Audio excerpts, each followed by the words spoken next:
Bem, pessoal, nossos dois livros que nós estamos lendo. Bem, quem estiver assistindo essa aula depois, bom dia, boa tarde, boa noite, por que não dizer boa madrugada, tá certo? Então, estamos no nosso terceiro encontro. Hoje vamos falar sobre os tipos de democracia na visão de Norberto Bobbio, tá? Os nossos dois livros que nós estamos lendo, a cada encontro um capítulo, a cada encontro uma lição. Já estão na plataforma, estão no Google Drive, ou seja, no Google Classroom, né? Vocês podem acessar lá. E todo encontro eu coloco lá uma atividade. Qual a atividade? A leitura. Se vocês quiserem esquematizar, ótimo, né? Resumir o capítulo desse livreto aqui, é curtinho. Cada lição aqui tem 2, 3 páginas, né? Então, acessem esse livro, tenham conhecimento da obra de Bob através desse livro também. 10 lições sobre Norberto Bobbio. Serão 10 encontros, uma lição por cada encontro, fica fácil a leitura. E a obra Democracia, o futuro da democracia, né? O futuro da democracia, vocês podem ler também, são 8 capítulos aqui. Lendo um capítulo por final de semana, né, você chega ao final do curso já com o livro completo, né?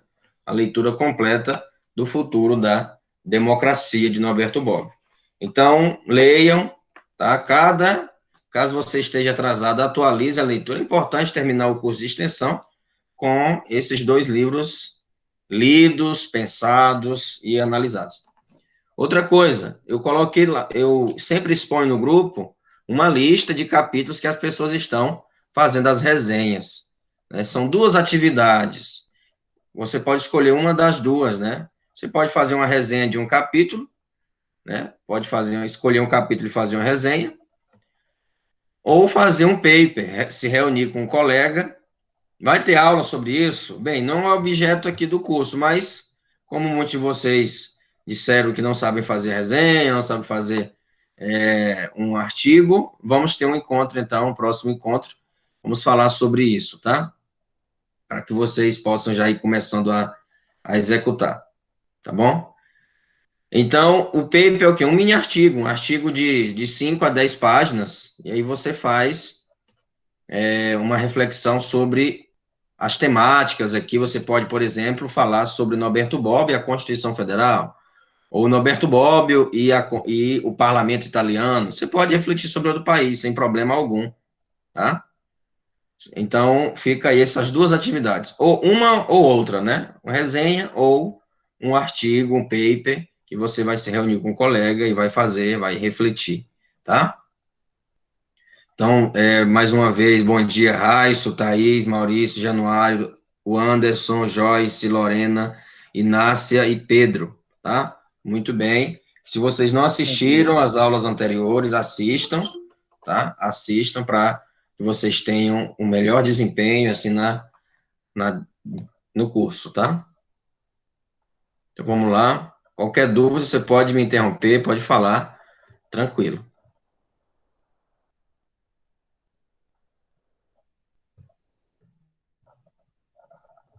Terceiro encontro sobre Norberto Bobbio, nosso curso de extensão. Aí são 10 encontros. Ah, professor, e os outros? Não, os outros são 30 horas, né? Então, os outros, as outras horas, serão dedicadas à execução dessa atividade. Você não vamos encerrar essas aulas, serão 10 aulas, né? E as outras 10 aulas, essas 10 aulas geralmente fica aí 1 hora e 20, né? E as outras 10 aulas, ou então os outros encontros, né? Vocês fazem da casa de vocês, executando aí a resenha ou o artigo, tá? Porque, de fato, o tempo da aula será destinado à execução desse trabalho, né? Bem, então vamos lá. O pensamento de Norberto Bobbio, ele, por toda a sua vida, vocês podem observar, não somente nesse livro, mas em todas as obras de Bobbio, é muito caro esse tema da democracia para Norberto Bobbio. E ele vai, de fato, fazer como um ourives, né? Vai tentar se debruçar, né? E conseguiu, é claro, isso, durante toda a sua vida sobre esse tema E, claro, as distinções também vai refletir sobre as distinções da democracia. Democracia direta, democracia indireta, né? Vocês estão vendo a... Deixa eu ver aqui. Vocês estão vendo... Acho que não. Não tá aparecendo. Deixa eu voltar aqui. Só um segundo.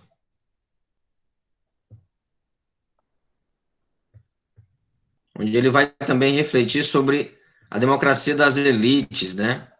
E, de fato, é muito atual o pensamento de Bob, porque o que nós estamos percebendo hoje é justamente o elitismo democrático, né? A política girando em torno de grupos, e esses grupos são partidos, que esses partidos têm uma pauta, e eles atendem àquela pauta, né? Seja o militar, seja os banqueiros, né? Seja uma determinada classe, sempre eles atendem um setor da sociedade, uma classe social, sempre querem beneficiar o seu grupo, né? Isso o Bob vai criticar. Não, a democracia tem que ser para todos, e quando se diz todos, é incluindo também as minorias, é incluindo também, e Bob vê a democracia como sinônimo de pluralidade, tanto de pensamento quanto de ações, certo? Vocês estão vendo aí a apresentação, né? Estamos conduzindo aqui, democracia representativa, direta ou elitista. Qual das três é aí que Norberto Bobbio irá propor? Pergunto a vocês, alguém sabe aqui o que é democracia representativa, direta ou elitista? Representativa, alguém sabe dizer? Eu acho que aquela que os cidadãos, eles escolhem os representantes. Seria uma isso, pelo nome Isso sugestivo, mesmo, talvez. isso mesmo. Né? O cidadão ele vai escolher um representante, também é chamada de democracia indireta. Né? Ele não tem. Ah, mas ele não escolhe, não está sendo direto aí? Sim, ele vai escolher, mas quem vai decidir as leis, né? Quem vai decidir sobre a vida do país são os deputados, né? São, enfim, o executivo, tá?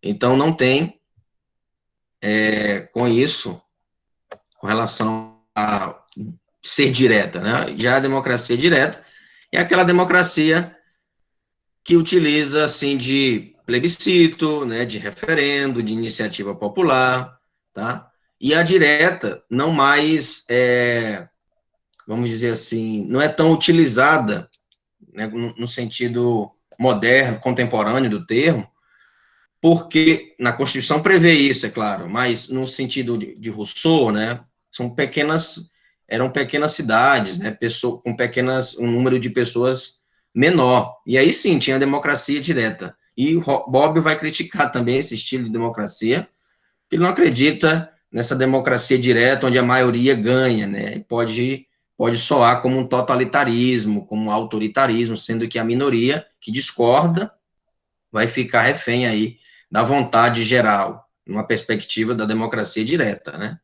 E a democracia elitista, o próprio nome já diz, é das elites, né? Forma-se oligarquias, né? Grupos, né? Forma-se grupos que, de fato, irão conduzir e vão decidir o que é bom para os outros, né? Para a maioria ou para a minoria, né? Então, pode-se dizer que a Professor, democracia de... Pois não, pode dizer. só dê para nós um exemplo claro de algum país que funciona esse tipo de democracia elitista. O Brasil. O Brasil, embora sendo o país da democracia representativa, tendo também a direta, né, vamos ver no artigo 14 da Constituição, né, com relação ao plebiscito, com relação ao referendo e à iniciativa popular, embora tendo esses, vamos dizer assim, esses aspectos, sendo direta, tendo esses, né, essas três nuances, né, três características, e a representativa, nós, 4 em 4 anos, né? Escolhemos um representante, mas aqui impera, né, você pode perceber, se alguém quiser, novato, entrar na política, ele vai ter que se adequar a um determinado grupo, ou até mesmo a população logo tem essa ideia de venda de voto, de compra de voto, né? Então, vive-se no Brasil essa dualidade, né, entre a representação e o elitismo. Representa aquele que detém o poder, aquele que detém ali, que faz parte daquele grupo, né?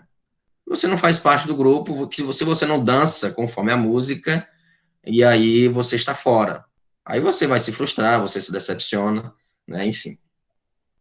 E que Bob o condena, que Bob o descarta completamente, ele não vê esse tipo de democracia dando certo. Por quê? Porque são grupos que pensam só para si, só pensam em si, só pensam em satisfazer ali os acordos, né? Os acordos. Também, outro dia eu li um artigo muito interessante que eleição é sinônimo de caixa 2. O dinheiro que está na eleição ali, provavelmente, é de caixa 2, né? Ah, mas isso é errado, não deve ser assim. Ok, ótimo. Mas na política brasileira é assim.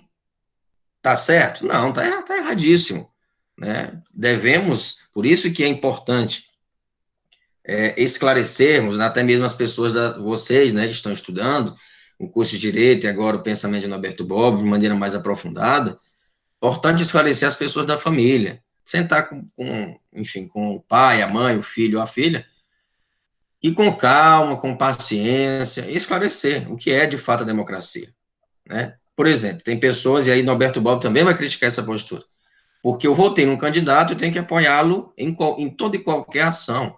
Democracia não é isso. Democracia é você votar e honrar aquele voto, ou seja, cobrando. Porque se você, deixa para lá, ou até mesmo apoia o seu candidato que ganhou em toda e qualquer ação, isso não é democracia, não é Professor, liberdade, né? professor, Então, diga. mas eu vou um pouco então mais além, porque o Brasil realmente, por ser um país democrático, existe uma situação em que muitos políticos aproveitam da situação do pobre para poder se perpetuar no poder e acaba comprando. E a partir do momento que o voto ele é comprado, as pessoas elas não têm mais autonomia para poder cobrar. Como é que vai cobrar? Se ela foi paga para justamente é, votar naquele determinado candidato. Essa foi uma tecla que, quando eu fui candidato aqui em Monte Alegre, eu bati muito. Eu tive 87 votos, mas graças a Deus eu fico um pouco honrado, porque os 87 votos que eu tive foi somente com discurso e sem comprar nenhum. Quando as pessoas vinham querendo vender o voto, eu simplesmente descartava a possibilidade de querer realmente aquele voto, porque quem realmente quer ter mudança tem que justamente começar fazendo a mudança. Então é a situação tanto quanto complicada no cenário, não só regional, mas que chega também a nível nacional aqui no nosso país. Isso. Muito bem, isso mesmo. O que falta nas pessoas é o que Bob vai dizer que é um político ativo, né?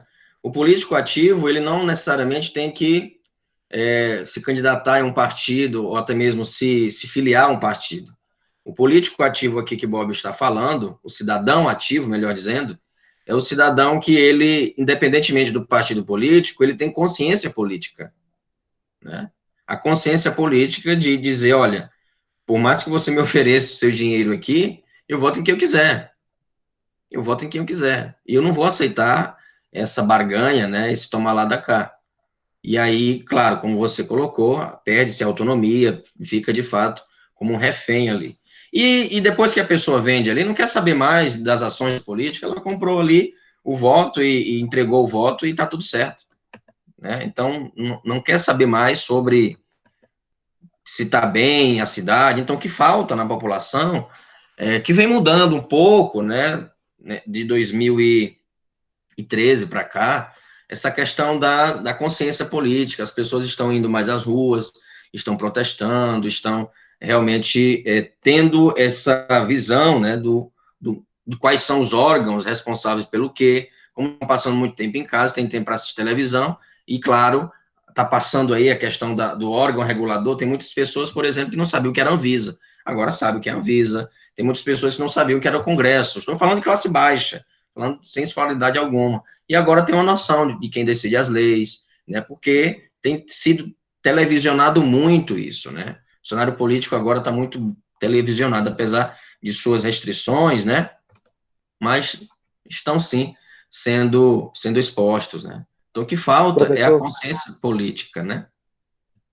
e outra Diga. questão também, que nos últimos anos, uma situação que aconteceu depois do impeachment da Dilma, que as pessoas elas acabam também um pouco se preocupando em votar no presidente, mas também reconhecendo quem é o vice.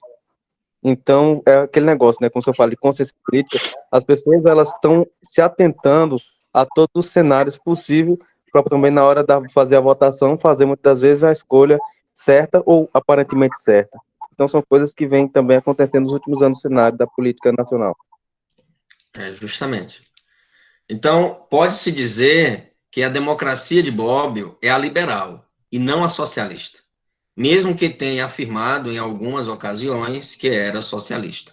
Então, Bobbio nunca se rotulou, né? Ele dizer que é liberal, é socialista, é isso ou aquilo. Né? Ele tentou, inclusive, aliar, né, esses dois conceitos entre liberal e socialista, né? O socialismo liberal. Mas faltou como fazer isso, né? Não teve vida suficiente para expressar isso, né? A democracia para Bobbio não se faz política apenas com fatos, com dados ou com a história, mas a política se faz também com propostas, e é isso que falta nos candidatos, né? O que falta na política brasileira e até mesmo no cidadão, naquela pessoa que vota, que tem elegibilidade para votar. O que falta é isso, consciência de propostas. Não é só um discurso aflorado, né? Não é só discurso aflorado. Isso da mídia, né? Por exemplo, do próprio Bolsonaro, que vai à mídia, que fala que é contra gay, que é contra kit gay, que é contra, enfim, é a favor da militarização, a favor das armas e tal. Isso já aconteceu na Itália, né? Na década de 90, com o berlusconiano, né? O berlusconismo, né? Se vocês buscarem aí na internet, Berlusconi foi um político midiático, né, dono de televisões da Itália, e que, de certo modo, ele foi eleito devido a esses discursos aflorados, né, enfim. Outra etapa no Brasil foi no passado. Collor também se elegeu pela sua imagem, pela sua beleza, um homem muito bonito, de terno. Minha avó mesmo já disse, né, eu não votei em Collor porque ele é muito charmoso, muito bonito, né, na televisão, seduz. É um discurso que seduz, mas não tem propostas. A história, pessoal, é cíclica. A memória do brasileiro, do povo brasileiro, é fraca, né, se dilui a cada mudança de ano, ou mesmo de governo. Ela é muito fraca, ela evapora, né? Porque não tem consciência histórica, não tem consciência, né, de como foi o trajeto político do Brasil. Se tivesse, viria, não, então, se no passado foi assim, e agora nós estamos no terceiro presidente que está, isso é muito péssimo para a democracia brasileira. A democracia brasileira é jovem, tem 30 e poucos anos, 32 anos, foi de 88, né? Com 88, a Constituição de 88 instaurou e consolidou assim a democracia no país. E é muito jovem, né? Não se compara a democracia ao parlamento inglês, não se compara ao parlamento italiano, não se compara ao parlamento, ou até mesmo à democracia ali na Alemanha, né? Esses países tiveram idade média, né? São países, entende? Aí as pessoas ficam comparando o Brasil com essas outras nações, que não dá para se comparar. O Brasil é um país jovem, somente 500 anos, enquanto aí os outros têm milênios. Então tem que ter um pouco mais de pé no chão as pessoas, comparando o Brasil com os Estados Unidos. Algumas coisas a gente pode até aproveitar de outras nações que deram certo, né? Claro. Mas o que falta aqui em nós são propostas concretas, né? O que vamos fazer para o saneamento básico, o que vamos fazer na educação, o que vamos fazer para, por exemplo, a questão do lixo, que é muito sério, por exemplo, aqui em Corrente, né? Não tem aqui uma cooperativa de reciclagem, não tem nada disso, não tem um tratamento do lixo, né? Não tem. É só jogado aí a qualquer, né, espaço, entende? O que vamos fazer para que isso não, né, isso não tem proposta. Ninguém fala sobre isso, né? Entende? Então, propostas, tem que ter propostas. Não se, como o Bob fala, né?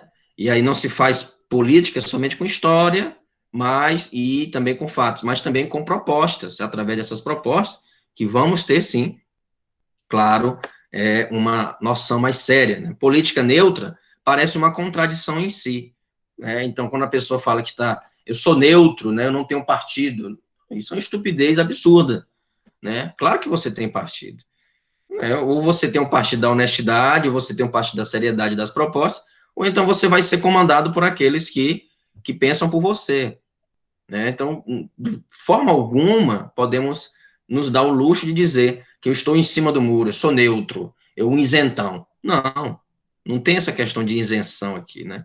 Você tem que tomar partido, você tem que, sim, se envolver. Que não se envolve, vai ser envolvido pelas pessoas que se envolvem, e aí vão pensar por você. A democracia não foi criada, pela natureza, ela foi uma invenção humana, e daí a importância da filosofia política. Podemos melhorá-la com novas propostas. Nesse sentido, torna-se relevante a compreensão da metodologia de Bobbio. Por isso que é importante vocês assistirem a aula 2, né, que fala sobre o método de Bobbio. Então, com relação a questão das propostas, né, pergunto a vocês, o que são políticas públicas? O que são políticas públicas?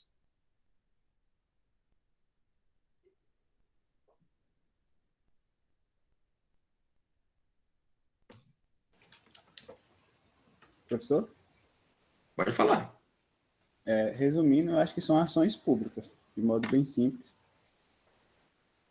Sim, mas me dê um exemplo. Oi? Me dê um exemplo. Nos dê um exemplo.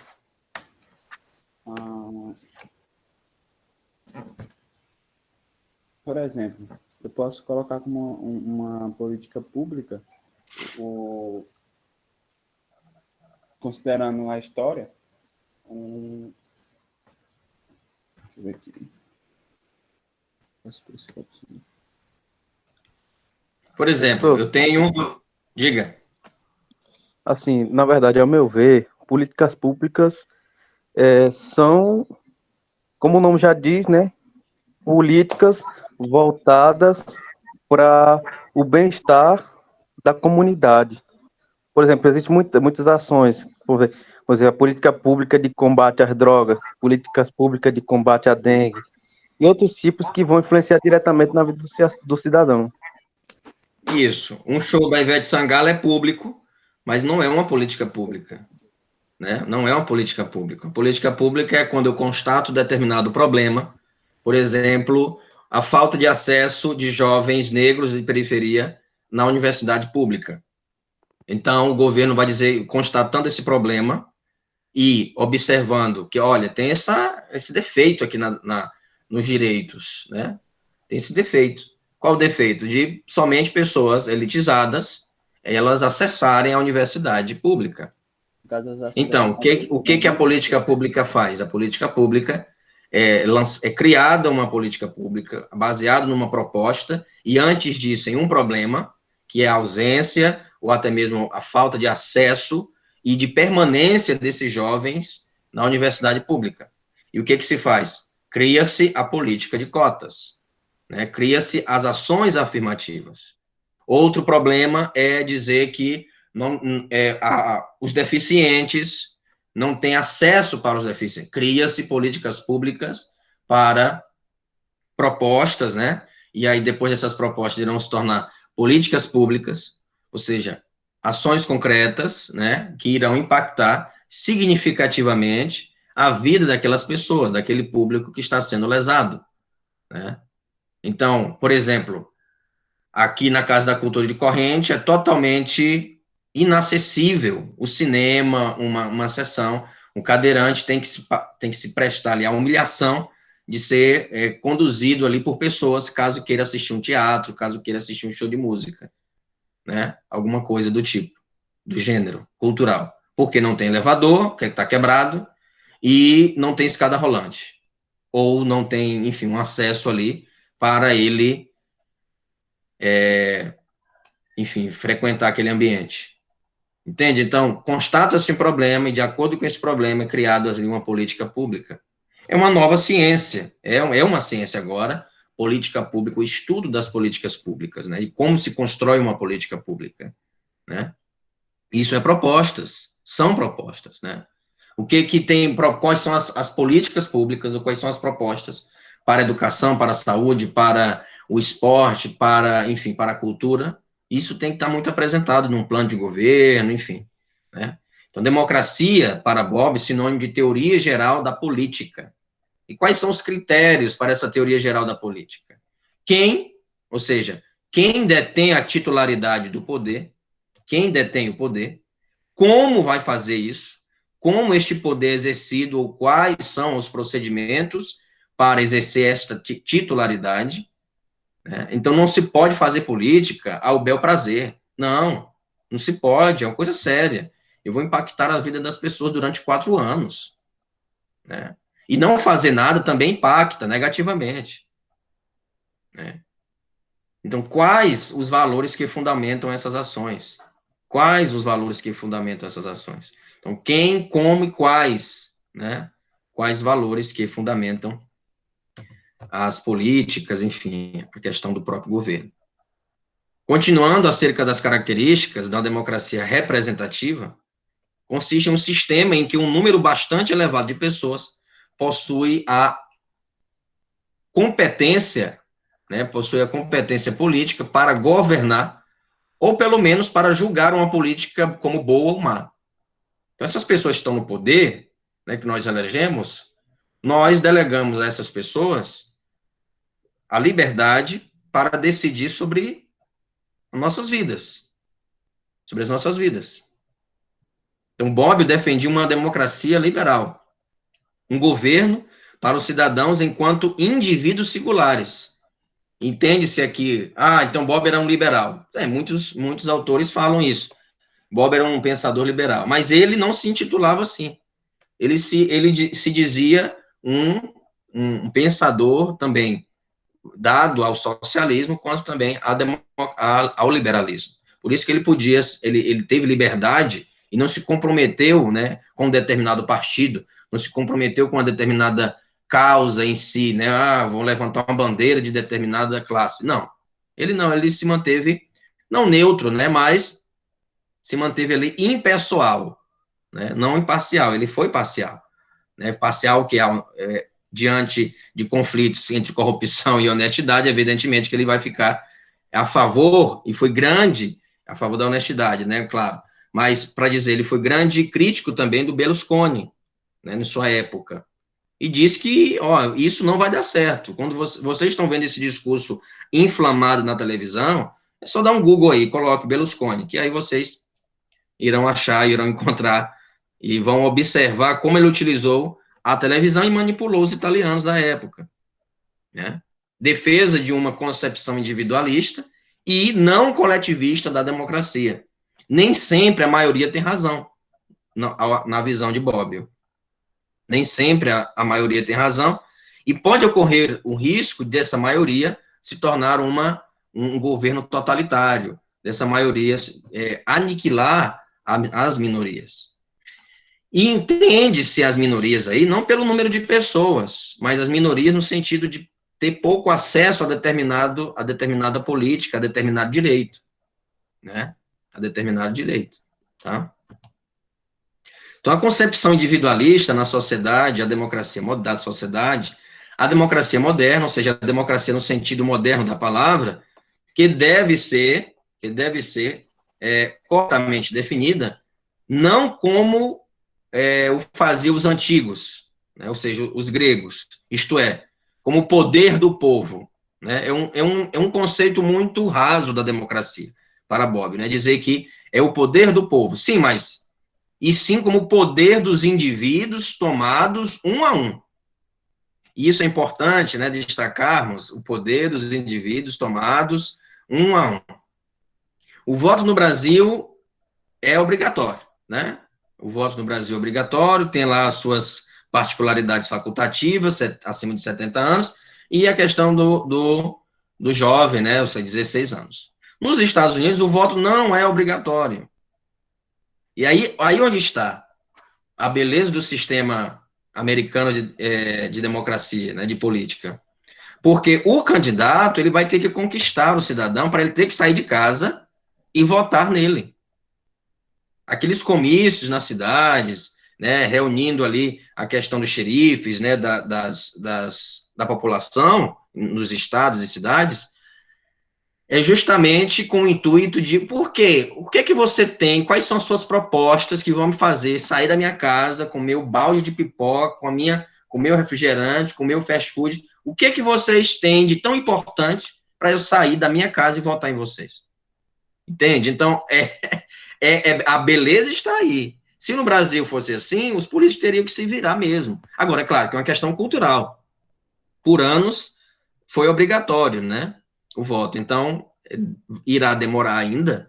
Ah, não, não é obrigatório. Mas como é que não é obrigatório se você recebe multa por não votar? Né? Você recebe multa. Na lei pode ter uma coisa, mas na realidade, ah, não, você vota se quiser. Vota se quiser, mas você tem multa. Então é obrigatório.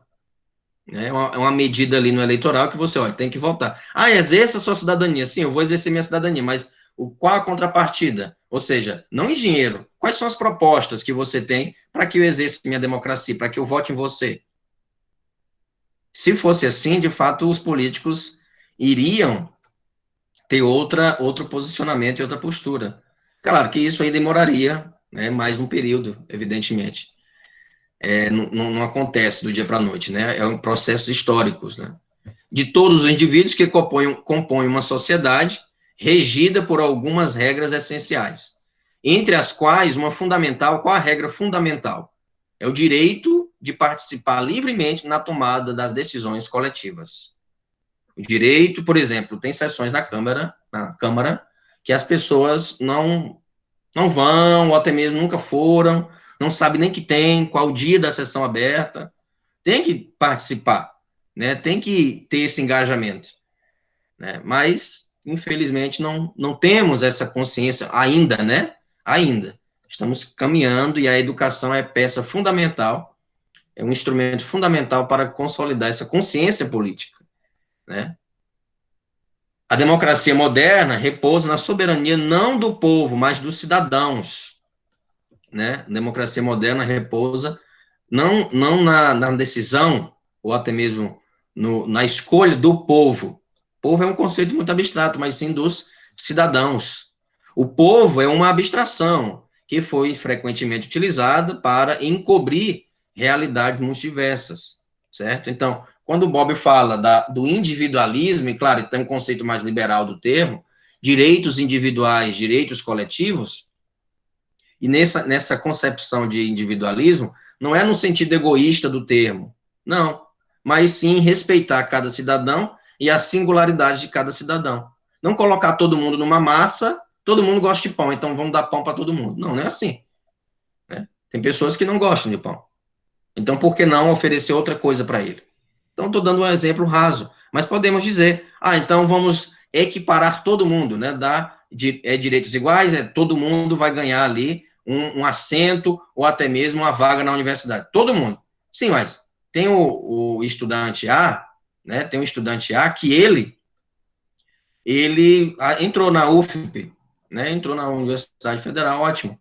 Mas ele tem transporte, o pai dele vai deixar em casa, ele não tem que pegar, diferentemente do estudante B, né? Diferentemente do estudante B, que ele aqui não tem transporte, ele tem que pegar 2 conduções, 3 conduções para poder chegar lá. E às vezes não vai para aula porque não tem dinheiro. Opa, e aí? Por isso que o governo lança o PIBIC, lança a PIBID, né? Enfim, esses programas que auxiliam, né, auxiliam jovens, e muitas universidades têm alojamentos, né, justamente para oportunizar a permanência. Dá acesso, ok, tem um acesso aqui, tem política de ações afirmativas, tá tudo certo. Não, não tá tudo certo, porque, embora ele tenha entrado na universidade, falta, mas quer facilidade demais. Tem pessoas que abrem a boca para dizer uma asneira dessa. Tem facilidade demais, ele quer estudar, abra sua vista. Aí essa mesma pessoa fala de empatia. Como assim empatia? É bem contraditório, empatia na prática. Não é um conceito estéril, né? Então, se um estudante que tem tudo ali, né, ou seja, as condições necessárias para permanecer na universidade, é desleal com aquele outro estudante que não tem a mínima condição de comprar, por exemplo, passou para medicina, um estudante ali vamos dizer assim, um bairro da zona sul de Teresina, que é o Eninga não, vamos lá, Promorá. E ele tem que pegar, nossa, aquele azulão, né, ou seja, um ônibus que circula a cidade toda, demora 2 horas para chegar na universidade. E aí? Mas pega um Uber, mas também é dinheiro. Como é que vai fazer isso? O pai é assalariado. E aí? A forma que tem, mas mora em Teresina, é fácil. Sim, é fácil, mas ele tem que se deslocar. Ele precisa de insumos para se manter ali. Então, não é nivelar. O Bob está dizendo que, é uma perspectiva de isonomia, o princípio da equidade mesmo, né? De tratar os diferentes na medida de suas diferenças. Então, não vamos nivelar todo mundo, porque tem peculiaridades, tem individualidades que são distintas e tem que ter um olhar mais sensível a essas individualidades. Então, com isso, sobre a fórmula dos antigos que nós falávamos, né, ou seja, a democracia, né, no sentido grego, e até mesmo dos modernos, faz parte ali de um conceito de soberania popular. Soberania popular. Na concepção moderna de democracia, esse aspecto é ampliado, ou seja, agora todos, sem distinção, né, sem distinção, podem participar. Na Grécia, mulher não podia participar, jovem não podia participar, só podia participar aquele que tinha realmente ali, fazia parte de uma oligarquia, né, de uma aristocracia, de um determinado grupo ali de pessoas que tinham posses. Já numa perspectiva moderna, isso muda de cenário. Os espaços da cidadania ativa e passiva por meio do sufrágio universal e livre, do voto universal e livre. Você tem todo o direito também de ficar calado, de não votar, e até mesmo de se deixar convencer por aquela proposta, por aquele benefício, por aquele direito que vai mudar a vida de muitos. A democracia moderna não admite exceções à regra. Ou seja, os antigos, no caso os gregos, viam a democracia como direta. Isto é, eles decidiam diretamente, mas não eram todos. Era uma democracia da aristocracia, uma democracia elitizada. Já os modernos, para Bobbio, com o sufrágio universal, com o voto universal, o voto dado não é para decidir, mas para escolher quem irá decidir, né? E aí entra a questão da representação. Eu escolho um prefeito, um governador, que irá decidir por mim depois. Por isso que tem que ser pensado, né? Por isso que essa consciência política, eu indico até, já indiquei, inclusive para diretores de escolas que eu frequentei como professor, para ter ali uma disciplina, né, voltada à política e voltada ao direito, né, para conhecer pelo menos o artigo 5º da Constituição. Os estudantes têm que conhecer, né, a Constituição Federal, não somente ali citar na redação quando precisa, mas tem que conhecer, tem que ter ideias, né, ter realmente essa reflexão para além dos manuais, dos livros didáticos, que às vezes só engessam o pensamento, ou só ruminam, né, fica sempre lendo e lendo e lendo, mas não dá espaço para o estudante pensar e refletir sobre a sua situação, sobre o seu contexto. Então, essa disciplina, eu penso que essa matéria, enfim, chame como quiser, deveria ter nas escolas, no currículo escolar, reflexões sobre isso. É claro que disciplinas como filosofia, sociologia e outras disciplinas, claro, pode fazer a história, pode fazer essas reflexões, mas tendo um momento ali específico para lidar com política e, enfim, com direito, com as leis, conhecendo ali minimamente a introdução ao estudo de direito. Poderia ter essa disciplina na escola, poderia, na escola pública, então vamos estudar agora a lei do nosso país. A lei do nosso país. Tem estudante que termina o ensino médio aí sem saber o que é Constituição. Né? Ah, mas tem internet, sim, mas ele tem que ter orientação. Por ele ficaria o tempo todo sovando o celular que nem massa de pão no Instagram. Né? Então, o elemento, voltando aqui, o elemento representativo se funda na retórica da representação dos interesses gerais. Né? É uma retórica. Observe o que ele está escrevendo. É uma retórica. Ah, não, vamos sim ter os interesses gerais. Agora, ou bem comum da sociedade e da proibição do mandato vinculante. Lembrando que nem toda representação é democrática. Por exemplo, a China. A China não é democrática, ela só tem um partido. Isso não é democracia. Inclusive, em uma determinada região da China, eu sou assinante da Super Interessante, e aí permita-me aqui um parêntese, tem parênteses, então tem uma região lá, eu me esqueci agora o nome, que campos de concentração são criados aos montes, ou seja, para realmente fazer, porque tem uma religião distinta, tem um pensamento diferente, e eles criam esses campos de concentração para reeducar, né, para reeducar aquelas pessoas e venerar ali o líder chinês, enfim, o partido, né? Não pode ter outra, né, outra ideologia ali, né? Então, é democrático, sim, ok, tem um parlamento, e aí se decide, né, faz ali um conjunto de decisões, de votos e tal, mas quem que pode participar? Não tem a liberdade como aqui no Brasil, por exemplo, entende? Não tem a liberdade como nos Estados Unidos, né, que a pessoa pode, sim, ser livre, né? A democracia para Bobbio, ou seja, democrático é um sistema de poder no qual as decisões coletivas, isto é, as decisões que interessam a toda a coletividade, são tomadas por todos os membros que a compõem, tá? São tomadas por todos os membros que a compõem.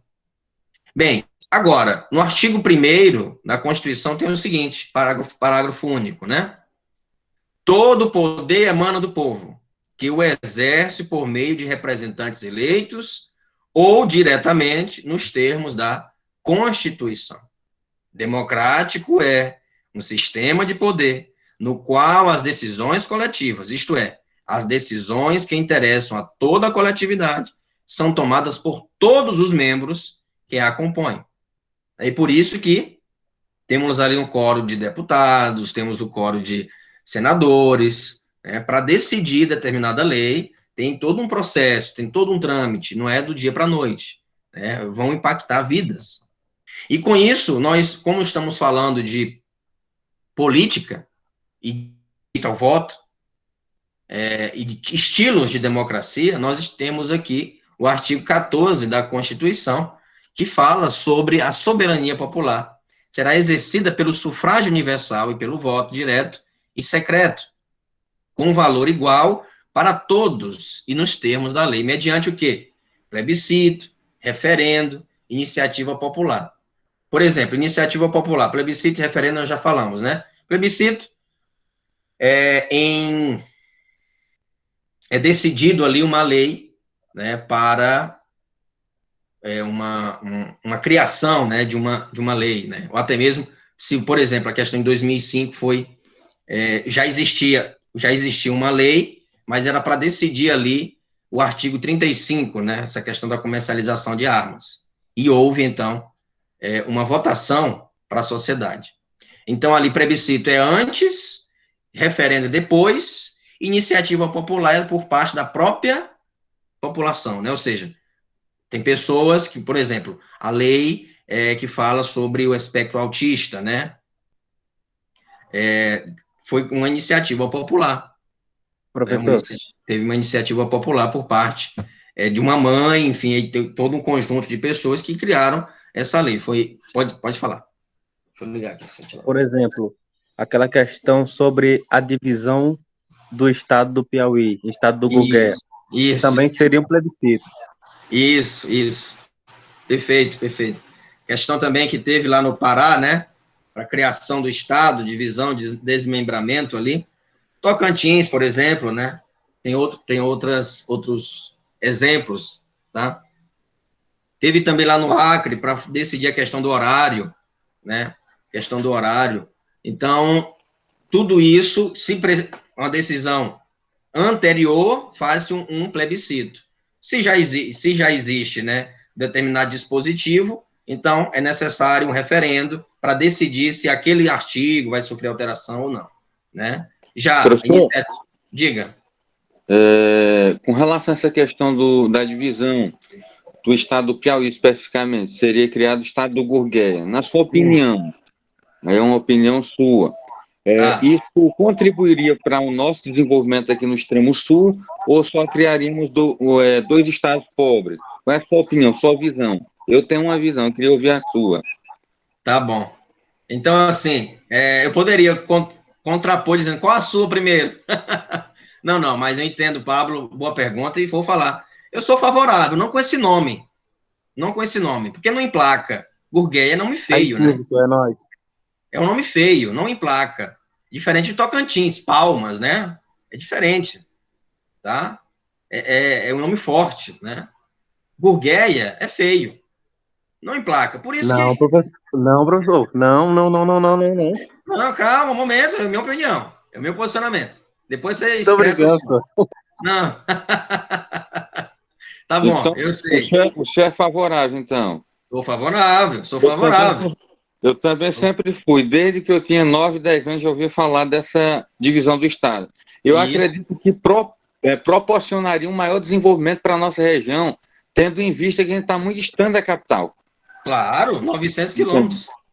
Então, sem contar que os percussores também foi o Gesualdo Cavalcante. Isso, Memória dos Confins, está aqui, é o livro dele. Porque isso mesmo. Eu vou fazer a cópia, professor. Manda a cópia para mim em PDF desse livro, pelo amor de Deus. Tá, vou procurar aqui. Bem, então, Pablo e o Anderson, é isso mesmo. Necessitaria aí, como é uma criação, né? É uma decisão prévia, né? Anterior, é necessário o quê? Um plebiscito, né? Necessário um plebiscito. Já se existe a lei, por exemplo, o Estatuto do Desarmamento, o artigo 35, em 2005, não sei se vocês lembram, né? Foi uma parte aí de um referendo. Já existia a lei, o artigo estava lá e tal, mas a decisão ali, as pessoas nem entenderam direito, pensavam que fosse decidir sobre o Estatuto. Não, era sobre o artigo 35, que falava sobre a comercialização de armas, né? E aí enfim, tem uma decisão, e aí bem contrária ao que se esperava, né? Que as pessoas pudessem dizer que eram contra as armas, e acabou que foi um tiro no pé, e acabou que foi favorável, né? Temos aí a questão do artigo, né? Entenderam, então? Plebiscito anterior, referendo depois, né? Para decidir, já existe a lei, mas iniciativa popular, a criação, né? Vocês podem propor, né, uma criação de uma lei, claro, correspondendo a um determinado problema, não pode ser uma lei esdrúxula, esquisita, né, para satisfazer um gosto, um desejo pessoal. Né? Se vocês buscarem na internet, depois eu posso divulgar o link, a questão do autismo foi por iniciativa popular, né, a questão com autismo, como, de fato, uma pessoa com espectro autista, ele pode, sim, ter os mesmos direitos ali de uma pessoa com deficiência, ou até mesmo ter um tratamento especial, sim, por que não? Tá? Em seguida, eu sou a favor do Estatuto, ou do Estado do Gurgueia, sou a favor, não com esse nome, porque eu me considero, não emplaca, esse nome não emplaca, por isso que e outra coisa, não somente o nome, é necessário marketing também, mas não são interessados, os deputados estaduais não são interessados nisso. Por quê? Porque eles estão na capital, nós somos de fato esquecidos. Isso é fato. É aquela questão também, né, professor? Que aqui não tem uma indústria, pessoal. Isso mesmo. Fale. Desculpa. Não, diga. Pode continuar. Não, assim, não é interessante justamente para quem está lá no norte, principalmente porque hoje nós temos aqui diversos meios que acaba só favorecendo estar lá. Como, por exemplo, o agronegócio, que funciona aqui como sustenta também, aí vai tudo para Teresina, todas essas coisas. E aqui nós não temos estrutura. E muitas vezes os deputados que estão lá no norte do estado acabam fazendo o quê? Fazendo das cidades pequenas aqui do sul e do extremo sul do estado o curral eleitoral para justamente eleger eles. Então não é Justamente. interessante. Então, isso mesmo. Olha, isso só para Desculpa você ter pela ideia. expressão. Isso Peço mesmo, até desculpa não. pela expressão, curral Não, mas eleitoral. é curral mesmo. É curral. Eu não vejo outra expressão também, não. O coronelismo se foi na história, mas ficou ranços coronelistas aqui. Ainda impera. Ainda impera. Aqui nós temos aquele ranço ainda de Nogueira Cavalcante e Lustosa e Lemos. Uma bobagem isso. Uma bobagem.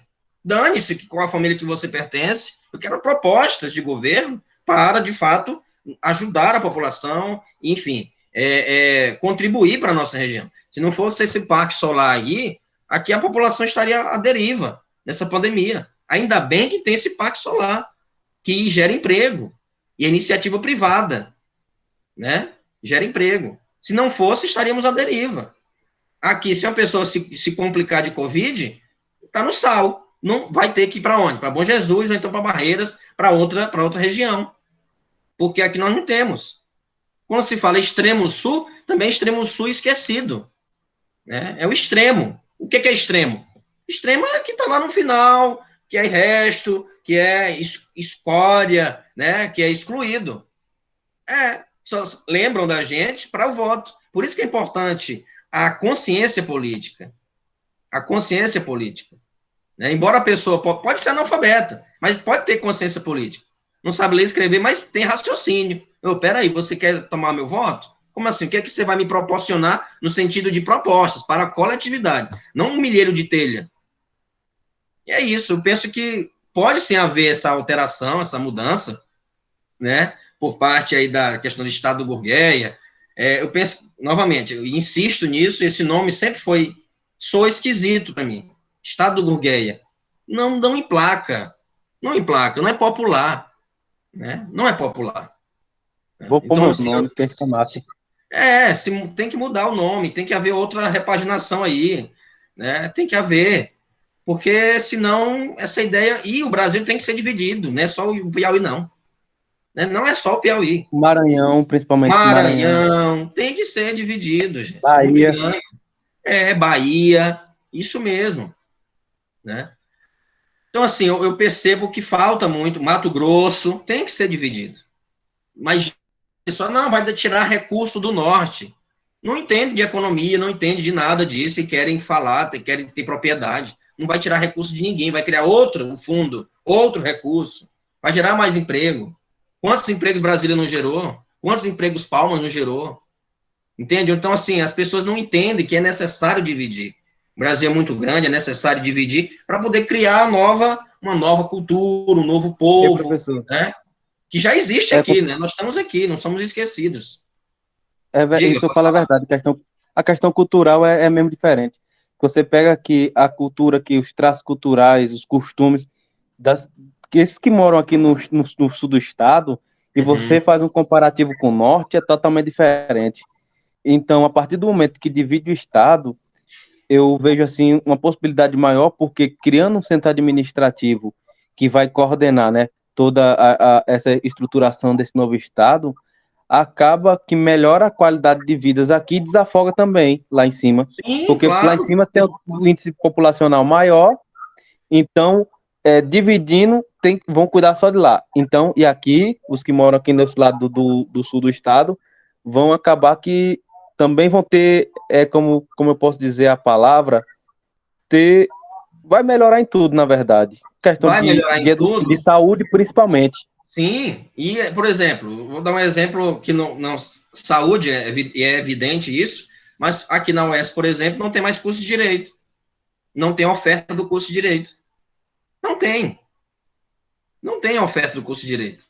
Aqui só tem Biologia, Pedagogia, essas ciências são importantes, mas se eu quiser fazer o curso de Direito, não vou ter acesso. está concluindo a turma e acabou. Acabou o curso de Direito. É lamentável isso. É lamentável, enquanto o norte ainda continua, né? O norte do estado continua com cursos, enfim.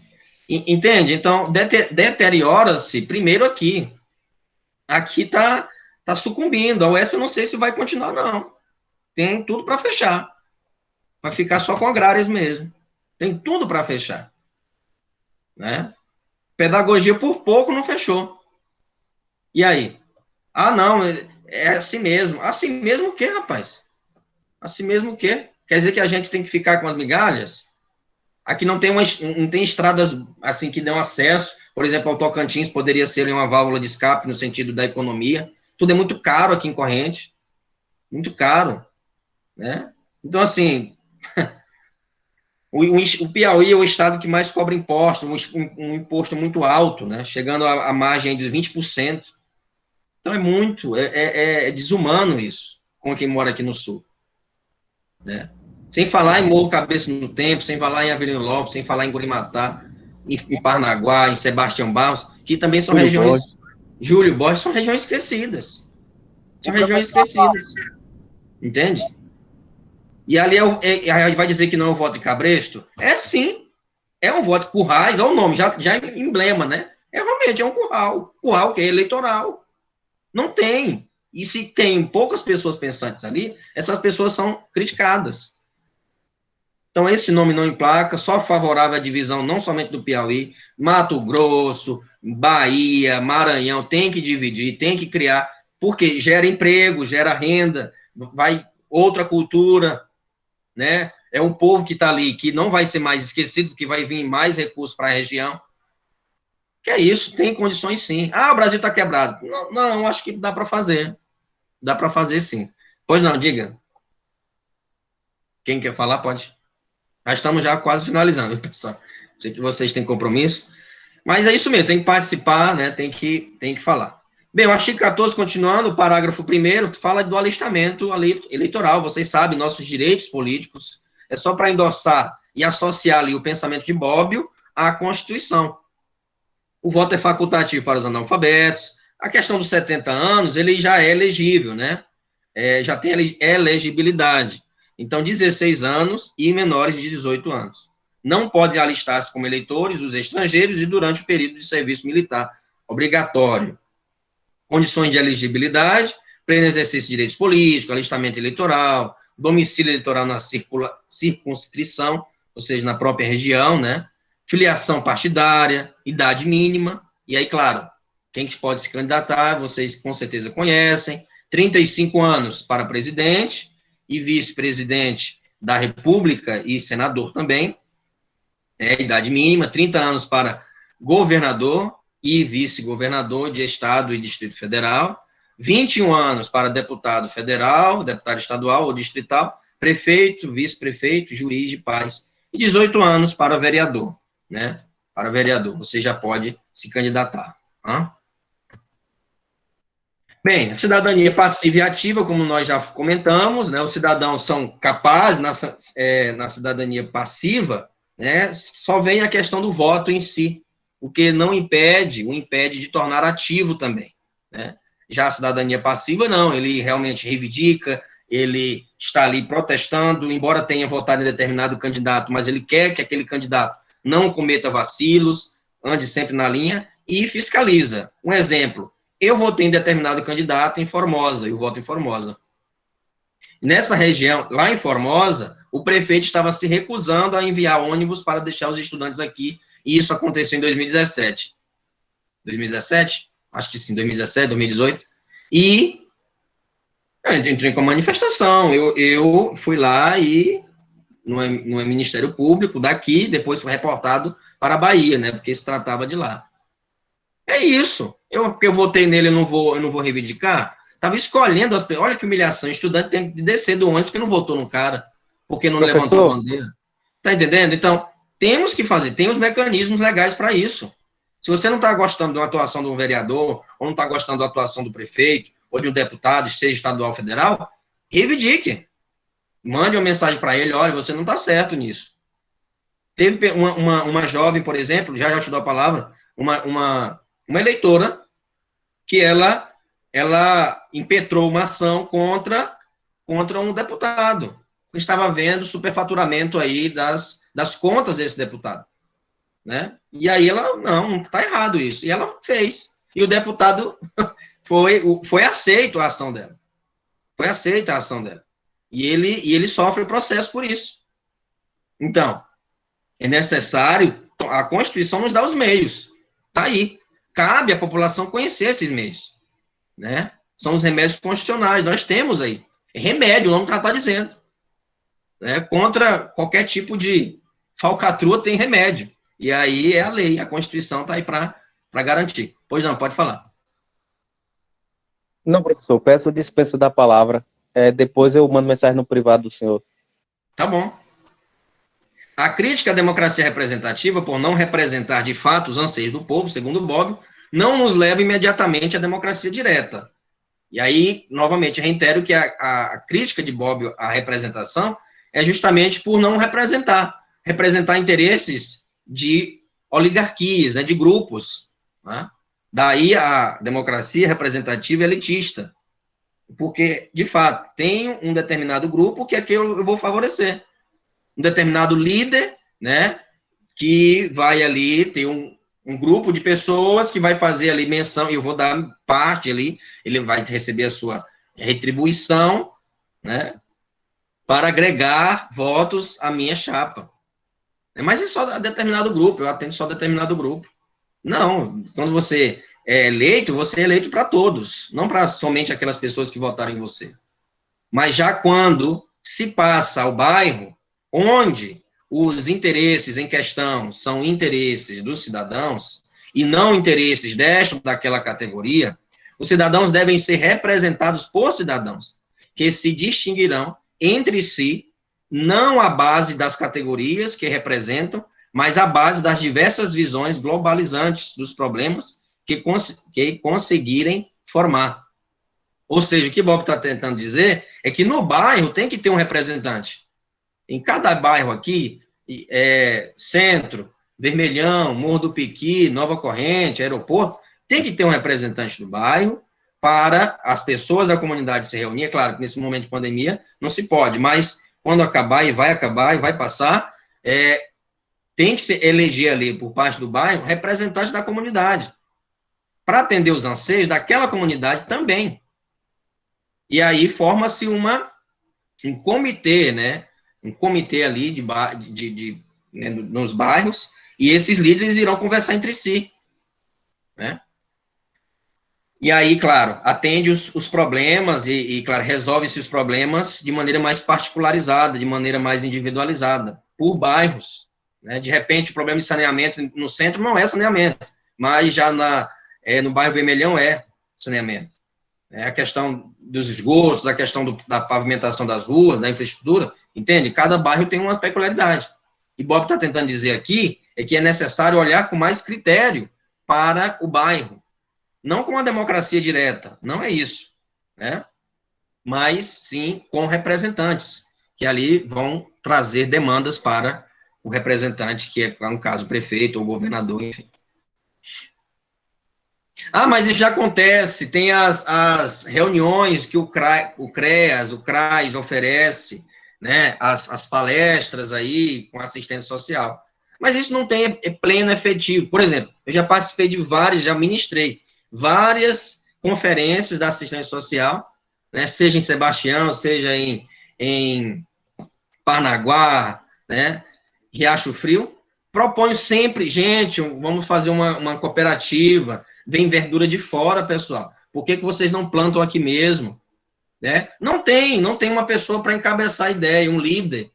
Não tem, falta. As pessoas têm uma apatia tremenda. Porque são preguiçosas. Eu penso que falta também incentivo por parte do governo. Se incentivar, tem como, sim, fazer ali uma cooperativa, né?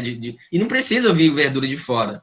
E acho frio vem verdura aí da Bahia, pessoal. Não precisa, né? Pode-se ter ali... diga. E aqui em Monte Alegre também tem alguns... não tem cooperativa, as associações que nós temos aqui no município também, todas as três estão com débito, então elas não podem funcionar, não tem assim ninguém à frente para pôr realmente na prática a efetividade para que elas voltem a funcionar. E as verduras que nós recebemos aqui, muitas vezes vem de Brasília, então o tempo que vem de lá até chegar aqui acaba também, pode até prejudicar a nossa saúde também, entendeu? Então, é como o senhor falou, se tivesse incentivo de alguma forma para que auxiliasse o produtor a ter como revender seu produto, eu acredito que não seria necessário essa questão de ver todo esse de fora, sendo que nós aqui podemos e temos potencial também para produzir. Entenda, perfeitamente, isso mesmo, não precisaria, né? Pode sim haver produção por parte da comunidade, né? 11h30 nós vamos terminar, tá bom? E aí, falta somente 10 minutinhos, agradeço a compreensão de vocês, o diálogo fluiu, e que bom que fluiu, é isso mesmo, se propõe um curso de extensão, é debater, conversar, né?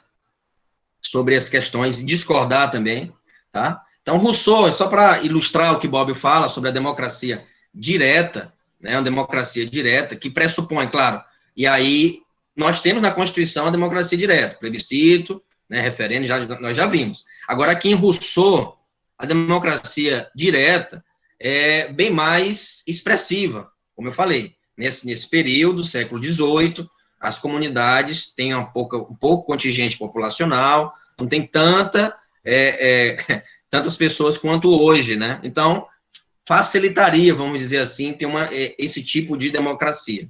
Mas Bobbio discorda que a vontade geral deve imperar, né? Deve ali, como a mão que vai guiar as pessoas.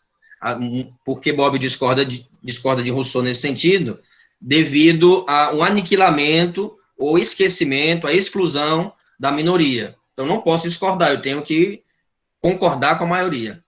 E não, uma democracia, ela deve sim ter espaço para a discordância, para o contraditório, sim, né? Não para a contradição, mas sim para o pensamento contrário, né?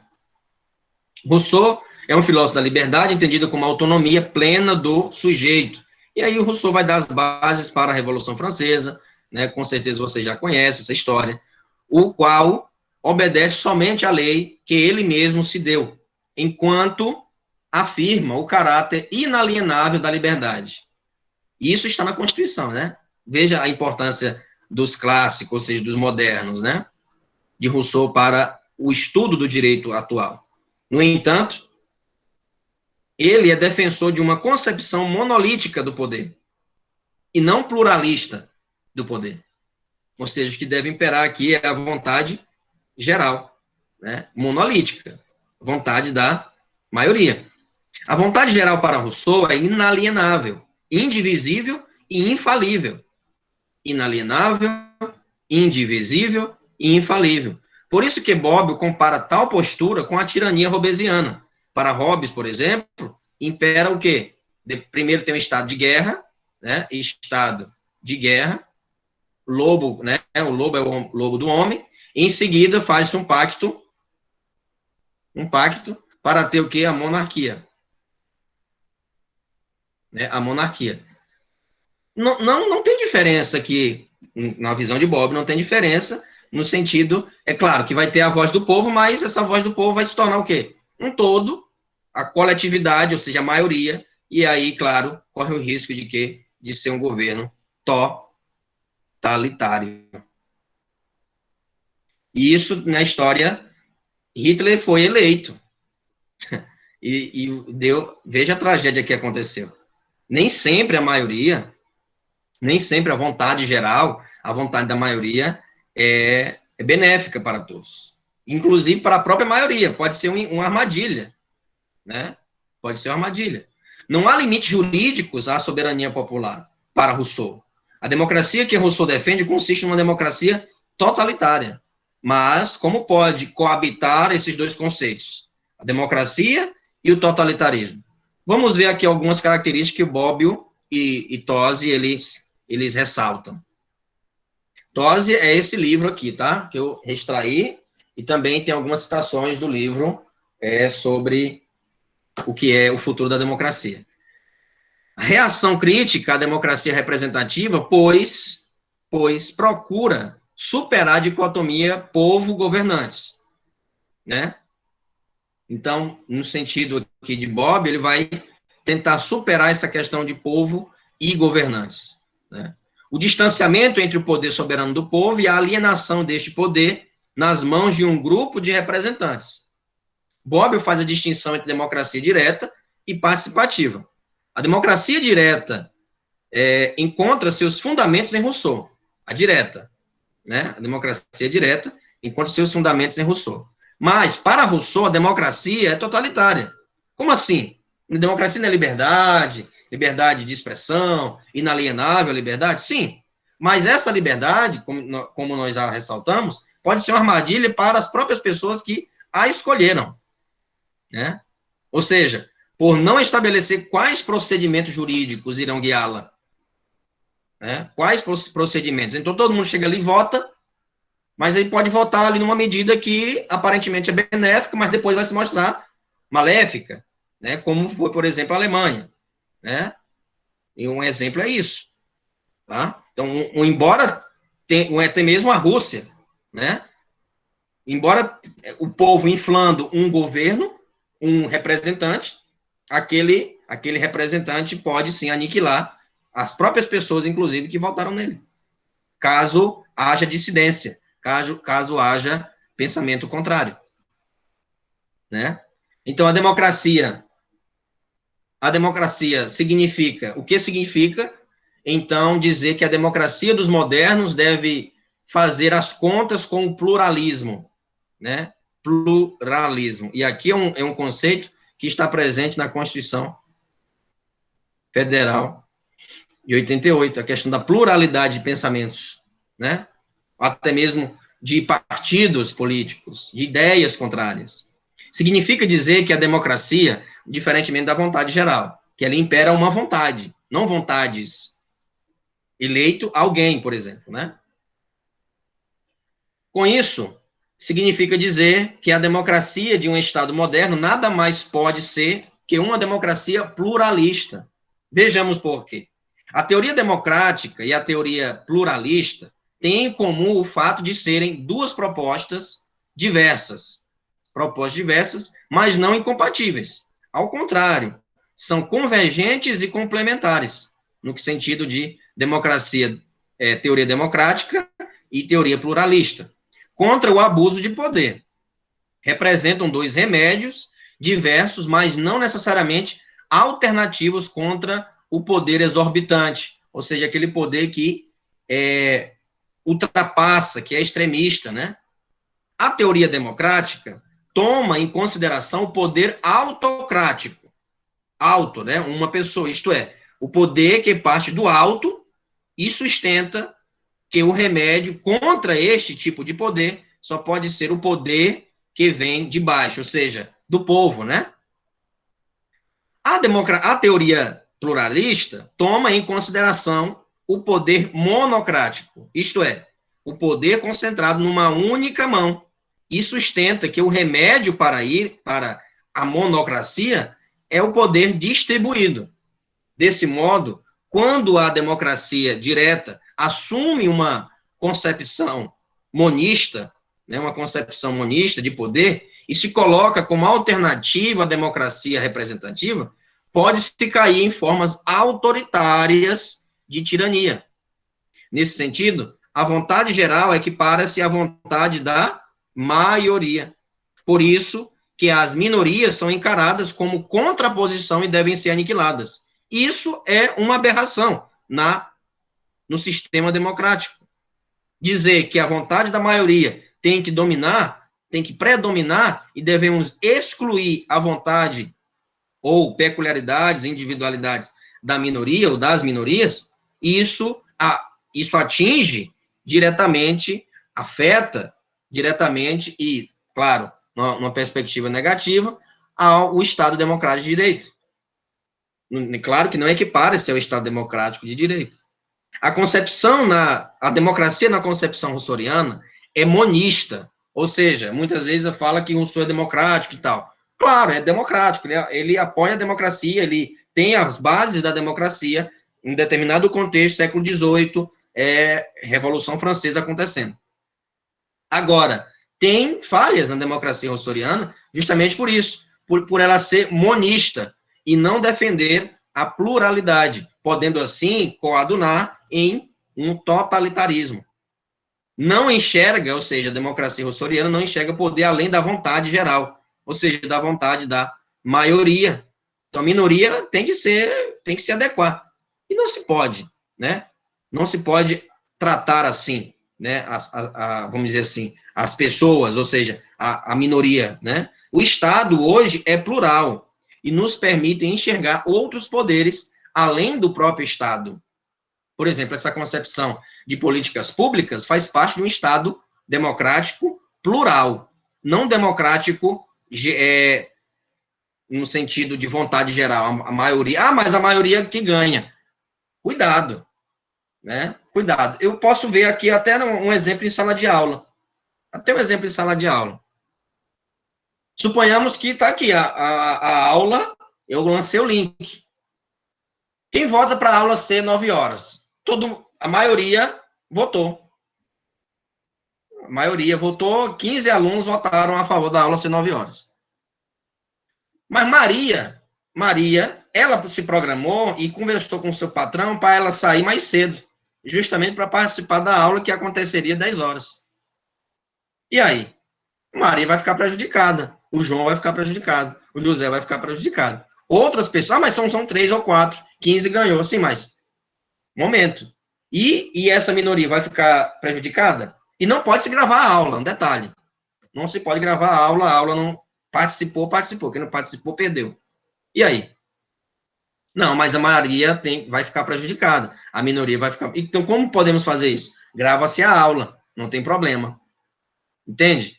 E aí sim, aí atendeu a minoria. Tá? Aí atendeu a minoria. Então, não se pode negligenciar a minoria. Não se pode. Você, ao falar, né, eu estou falando você num sentido genérico, né? Ao mencionar que a maioria que ganha, né, a maioria que ganha, ou até mesmo vence o poder da maioria e tal, você um dia pode se tornar minoria. E vai ser prejudicado. Pode ser prejudicado. Então, sempre tem esse olhar sensível, né? Sensível com as individualidades das pessoas, com as peculiaridades das pessoas, de grupos, às vezes, que podem ser, sim, prejudicados. Por exemplo, quando eu nego, tem vacina para todo mundo. Exemplo, né? Que bom seria se fosse, né? Tem vacina para todo mundo, né? Mas eu me nego e as tribos indígenas, né? Entende? Então tem que atender aquela peculiaridade, aquela região que é remota, que é de difícil acesso. Eles que têm que vir aqui, mas tem vacina para todo mundo, mas eles têm que se deslocar. Mas não tem transporte, como é que vai fazer? Pode se buscar, né? Ou até mesmo a vacina pode chegar àquela determinada região que é remota. Entende? Então tem que haver, sim, um olhar sensível à realidade. Bem, a aula foi boa, foi muito proveitosa, parabéns a todos e todas. Então vamos encerrando aqui, tá? Vamos encerrando, agradeço a participação de vocês que ficaram até o final. Professor, deixa eu terminar. Pode falar. Qual o nome seria mais sugestivo para o estado do Gurgueia, para não ficar estado do Gurgueia? Eu não sei. Estado do Gurgueia, Bom Jesus, talvez não, Alvorada. Tem que ver o nome aí, né? Não tenho essa sugestão. Eu não gosto do nome. Outras pessoas podem gostar, mas eu não gosto. Diga, Pablo, quer falar? Professor, é sobre a questão da captação ilícita de sufrágio universal, que é prevista lá no rol dos crimes hediondos, mas que, infelizmente, conforme mencionou o nosso colega, é muito praticado, especialmente em cidade do interior. Meu pai aqui, ele é meio envolvido com política, né? E ele uma vez chegou na casa de um rapaz para pedir o voto, explicando as propostas do candidato, e ele falou: moço, beleza, tu falou bonito, mas e o que é que eu vou levar com isso? falando em questão de dinheiro, entendeu? Sempre assim, sempre assim, Pablo. Dinheiro, de telha, de tijolo, de cimento, enfim. Quer dizer, a pessoa não tem uma visão coletiva, a pessoa tem uma visão individualista. É o que é que eu vou levar de vantagem. Isso é algo que está impregnado na cultura do brasileiro, infelizmente. E principalmente em Ei, cidade Pablo, pequena. Pablo, Sim. tem um cidadão aqui do nosso município também, que certa vez eu tive uma conversa com ele sobre isso, que ele falou qual a vantagem dele em votar de graça. Primeira vez que ele citou, ele falou assim, eu não estudei,